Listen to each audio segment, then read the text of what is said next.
Mazan. MB Radio, radio du lycée professionnel Maryse Bastier de Hayange, est très heureuse de vous rencontrer au Salon professionnel de l'innovation éducative qui se déroule à Paris le 20, 21 et 22 novembre 2019. Pouvez-vous vous présenter? Alors, je m'appelle Laurent Gimazan, je suis enseignant à la base au lycée Gustave Eiffel de Talange. Donc actuellement, cette année, je suis à mi-temps toujours professeur à Talange et à mi-temps à la DAN, permanent à la DAN. Donc j'ai en charge certaines missions, notamment sur la programmation et l'utilisation de la robotique dans les cycles du cycle 1 jusqu'au cycle 4, voire au lycée aussi. Vous avez fait une présentation ayant pour titre la programmation de l'école au lycée. Pouvez-vous nous en expliquer les grands axes? Bon, en fait, dans ma présentation, j'ai simplement évoqué le fait qu'il existait de nombreux robots, de nombreuses applications. Donc il y a déjà pas mal de choses qui existent, des activités aussi qui ont été développées. Le seul souci, c'est de rassembler tout ça et de créer des séquences qui soient exploitables par un enseignant seul avec sa classe. Voilà, parce que les robots, on peut les avoir, ça demande un certain budget. Ce qui n'est pas toujours le cas, par exemple, dans une école maternelle ou l'école primaire.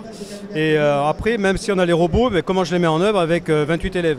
Donc ça, c'est compliqué. Donc l'idée, c'est de proposer des activités avec des robots, mais aussi des activités dites branchées sur des logiciels qui sont dédiés, qui permettent d'initier la programmation, mais aussi des activités débranchées où là, l'élève sera peut-être en autonomie. Et un autre axe qui est important, auquel il faut prendre garde, c'est initier notamment les filles à la programmation. Parce qu'on se rend compte que plus on avance, et moins il y a de filles dans le domaine informatique. Vous faites partie d'un groupe académique qui s'est donné pour objectif de tester des méthodes permettant d'aborder la conception d'algorithmes par les élèves. Avez-vous commencé ce test? Alors, pas complètement. Bon, moi, je l'ai fait dans le milieu du lycée, forcément, avec mes élèves. Après, pour ce qui est de la maternelle primaire, je ne connais pas.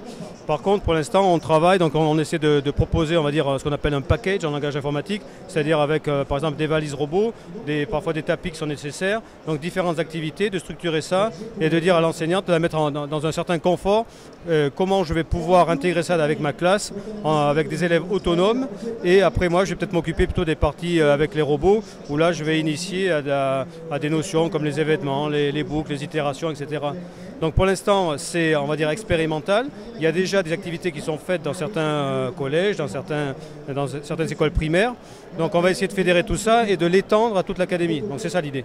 Ces tests, justement, ça va être ça, c'est-à-dire on amène un matériel, une panoplie de matériel, avec des activités bien ciblées, en fonction forcément du niveau. Si on a la maternelle, on va dire qu'on peut regrouper des fois le niveau maternel avec CP, CE1, et après il y a le cycle 3 et 4, donc CM1, CM2 qui peut être avec une approche commune avec le collège.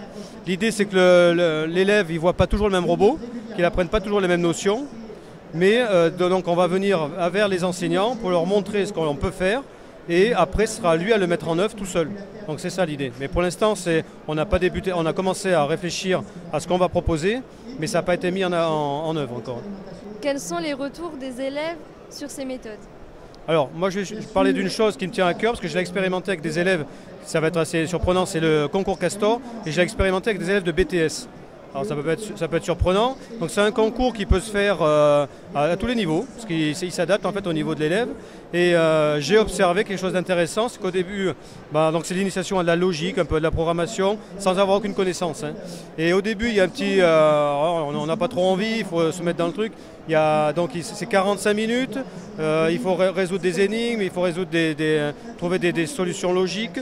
Mais après, à partir du moment où on a commencé à en faire un, après on se prend au jeu, parce que c'est comme un jeu. On attribue des points, il y a un classement qui est fait, et du coup tout le monde s'y met.